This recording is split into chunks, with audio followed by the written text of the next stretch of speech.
Welcome to the North Central Region Aging Network's webinar for July 2021. I'm Dr. Erin Yellen from Kansas State University, and today I will be discussing how we can explore and potentially work to overcome our own age-related biases. Specifically, I will talk about what unconscious biases are and how they influence us, and then we are going to work to understand where we are with our unconscious bias and how we express those outwardly. And then we can determine if and how we want to grow and work to overcome those negative unconscious biases that we may have. So, what are unconscious biases?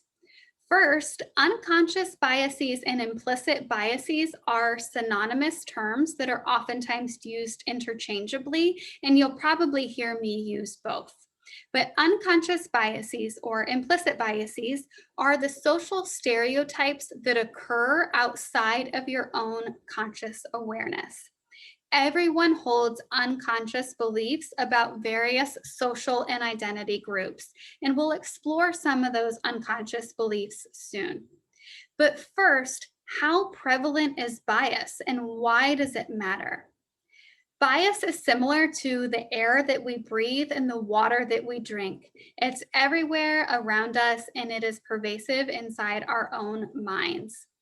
There are a lot of influencers of bias as well, and those can include media, our upbringing, our culture, our family, friends, peers, coworkers, and even conversations that we hear or things that we see throughout our lives. Bias is everywhere and it's influenced by a whole lot of things. But what makes bias so powerful are the connections and associations that we make between unconscious biases and groups of people. And these can happen very quickly and very easily and very naturally. And a good way to give an example of this is by saying, if I say peanut butter, you say, most people are going to say jelly. It is so easy for us to draw that connection and make that assumption that if someone says peanut butter, the next word should be jelly.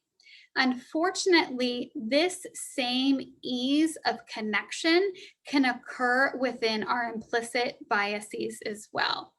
We are conditioned to make these assumptions. And unfortunately, some of these assumptions can look like this.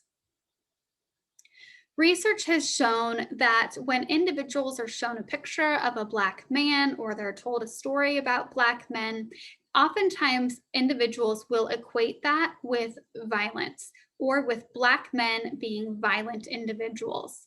Similarly, Islamics can be seen as terrorists. Fat people can be seen as lazy. Those individuals who are poor may be seen as those who are on welfare and abusers of the system. Differently abled people may be seen as incapable or weak. And older adults might be viewed in a variety of ways. What's the first word that comes to mind for you when you think of older adults? What do you think other people think of older adults, and what connection do they pull there? That's where we start to get to the root of ageism. Continuing to just talk about unconscious bias, though, the next point that I want to make is again that everyone holds these. Everyone has these beliefs about various social and identity groups. Just as we connect peanut butter and jelly, we make these connections in our lives in various ways, regardless of the topic. And if you don't think that you do, and if you don't think that you have bias, there's a term for that, and that is called blind spot bias. So if you think bias doesn't apply to you, or you can see the biases of others but not yourself, then you are experiencing blind spot bias. And that is something that we need to be conscious and aware of so that we can work to address that and overcome it. So their unconscious biases are these social stereotypes We all have them, but something that's important to note is that the unconscious biases that we have far outweigh our conscious biases. And how I will depict that to you is through this picture of an iceberg. So we can see on the bottom this huge mass of the iceberg, right? This comprises our unconscious biases. They form the foundation of the iceberg. And at the top, the small part that we see are those conscious biases or intentional actions. So when I say that our unconscious biases far outweigh our conscious biases, it's simply talking about the prevalence and pervasiveness and size and impact that those unconscious biases can have when determining how we think, feel, and how we treat other people. And oftentimes, those unconscious biases or the bottom of the iceberg doesn't necessarily match our conscious biases and intentional actions or the top of the iceberg. So just because you have an implicit bias doesn't automatically mean that your outward actions are going to reflect that implicit bias. That doesn't mean that that is automatically going to affect your outward thoughts, feelings, and actions, because it's the conscious decisions we make that ultimately affect ourselves and society around us, and those outward actions. Those are what's important. And because of that, bias does not always equal a bad thing. We should not always draw the conclusion that bias is bad, because it's not. We can take these negative biases and turn them into positives. And because of that, we can work to make progress both within ourselves, but within our families and communities and society. We can work to understand our biases and then push ourselves to become who we want to be and treat people the way that we would want to be treated. Implicit biases are there. We all have them, but it's what we do with them that matters. Going back to connect this with age and ageism, if you have ever taken an implicit association test for age, there is a strong chance that you may have had the result of having a preference for younger people. This is common, and a lot of people have this result. So even myself as a gerontologist, I have a preference for younger people. But when I think about my implicit biases and the drivers behind those implicit biases, think about what media tells us. Media tells us that youth is beauty and beauty is youth, and that, all these things are that we want to be youthful, and we need to buy all these creams and products to make us young and beautiful. Just because we may have that preference for younger people as an implicit bias does not automatically make you ageist. It's those outward conscious beliefs and intentional actions that are ageist. And internalized ageism and having ageist beliefs can have really negative effects. What internalized ageism looks like are some of these quotes that you see here on the screen. People may say, "I'm too old for that. Take me out back and shoot me. I don't want to live in a nursing home. That's for those old people. I'm too old to have sex. I can't do that. I'm going to die anyways, so I might as well smoke my cigarettes."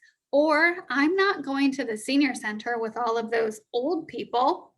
This is how we begin to internalize ageism, by thinking these common phrases or saying these things that have been reported in the literature on how implicit bias is expressed.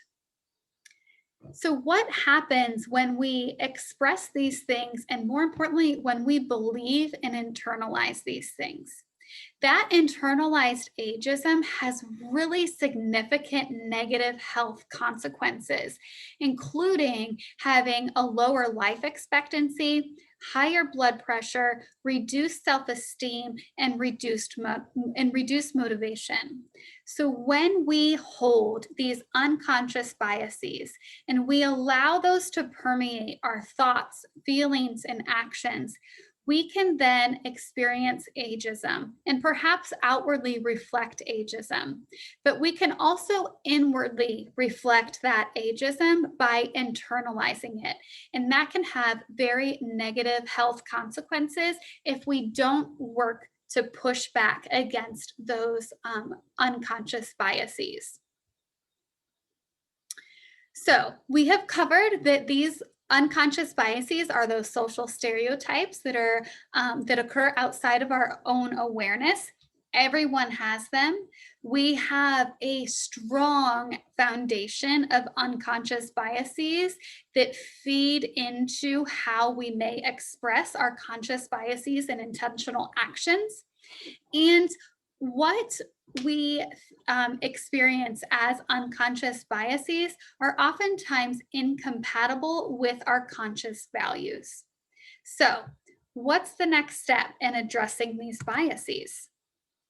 One of the methods of doing this is to spy on yourself. And one of the tools that you can use to do this is the concept of substitution. In this, you can substitute one person for another in any situation and ask yourself, would I still feel the same way if this person was in the situation? Would I still respond the same way? Or how would I have acted towards that person if it wasn't the person that I was in the situation with? Sit back and ask yourself, why do I feel the way that I do about someone? It's a very powerful exercise. Then you can sit and look back. Oh, excuse me. Suri is talking to me. Then we can look at what we did. Let's look at our outward actions in any situation, whether it's positive or negative. So what did you do versus what you wanted to do in a situation, particularly if you're talking to or working with a person who is not like yourself? Call yourself out. Perhaps you made a mistake and did something that you didn't want to do. Perhaps you had a thought that was uncomfortable or that you really didn't want to be having. Did those unconscious beliefs sneak in? And how did you address that with your outward actions? Call yourself out, take the time to think about it. Another thing that we need to do to spy on ourselves is to identify our triggers, and specifically identifying those triggers that are more likely to help those unconscious biases slip out and affect our intentional actions. There has been some very interesting research on physiological triggers, and specifically theories of ego depletion and decision fatigue show how various forms of being mentally and physically exhausted can lead to very quick and automatic decision making. And it is during this quick and automatic decision making that those unconscious biases tend to become present. Because we are thinking so quickly and reacting so quickly, those unconscious biases have that strong foundation, and it's very easy to connect the peanut butter to the jelly. So identifying our triggers. Some other research has shown that if someone has lower blood sugar, they haven't eaten, if they're given a sugary beverage, within 8 minutes, their levels of bias start to go down. The levels of bias that they are outwardly exhibiting tend to go down. So that is just showing how powerful a trigger can be, or how powerful a physiological trigger can be. Then I want you to think about how you can slow down. So we want to practice this substitution technique. We want to ask ourselves why we feel the way about people. And then look at interactions that we've had and explore what you did versus what you wanted to do. And then we also want to sit back and think about our triggers. What causes us to act, think, and feel the way that we do? And why do I not do that in certain situations, but I do that in others? What are my triggers? Maybe it's because I'm hungry. Maybe it's because there was some sort of visual cue that set me off, or maybe it was a phrase that someone used. Identify your triggers so that you can catch it before those unconscious biases slip out that perhaps you don't want to. Next, I want you to be purposeful and get uncomfortable. So, when we're doing these things that I mentioned, when we're talking about spying on ourselves, all of those require you to be purposeful and to get uncomfortable. And by being uncomfortable, we are admitting to ourselves that maybe we have some very negative viewpoints and that maybe we're treating people the way that we don't want to treat them, but that we didn't realize we were doing it. There might be some uncomfortable things that we have to fess up to and work on. But in order to work on those, we need to have a vision. I once attended a presentation that was discussing racism, and the presenter asked, what would a world look like without racism? And in her years and years of asking this question to a whole variety of audiences, she's never really been able to get an answer. We don't have a true vision of what a world would look like without racism. Similarly, we don't have a true vision of what a world would look like without ageism. Maybe you have some thoughts and ideas about that, but what would it look like? What are the ultimate goals? How would you like to see people treating one another? How would you like to see people acknowledging their unconscious biases and working to address those? What does that look like? Then I want you to practice that vision. Practice what we want to achieve. Identify strategies to help us get there. This all starts with ourselves personally, and we can always talk to others about our biases and how we're working to address them and move forward. And sharing your vision with others and maintaining some accountability and talking about these things regularly can be a really awesome exercise that pushes ourselves to be better and really address those unconscious biases. But the last thing that I want to say is when we are working to address our biases, we need to give ourselves some space and some grace. We're going to mess up, and that's okay. It's okay to mess up. I think one of the hardest things that we have to do sometimes is apologize. So if we mess up and it negatively impacts another person, apologize to them. If we mess up in our own thoughts or feelings or ideas, apologize to yourself and admit it and say, gosh, I'm really sorry that, I thought that way. I don't want to be thinking that way. Here's what I think might have triggered that. Here's what I think I can do next time. Have that conversation with yourself. Have that conversation with other people. But I really encourage you to get uncomfortable and be vulnerable and be purposeful. If you make a mistake when you are talking to another person or you don't like the way that you treated a person, apologize and figure out how we can move forward. By understanding our unconscious and implicit biases, we're able to better control our intentional actions. And if we don't understand that bottom of the iceberg, that tip of the iceberg may not necessarily look the way that we want it to. So, in the end, how will you move forward with understanding your own unconscious biases? And how will you move forward with improving those intentional actions that you want to make towards other people? What is one step you will take to assess, understand, or address your own age-related implicit biases? Thank you for joining the North Central Region Aging Network's webinar series. We hope that you will join us next month. If you would like to discuss anything regarding ageism or implicit biases further, feel free to contact me at erinYelland@ksu.edu. And be sure to explore the North Central Region Aging Network site, as we do have some resources and tools to discuss and talk about ageism. Thank you for joining us, and we hope to see you next month.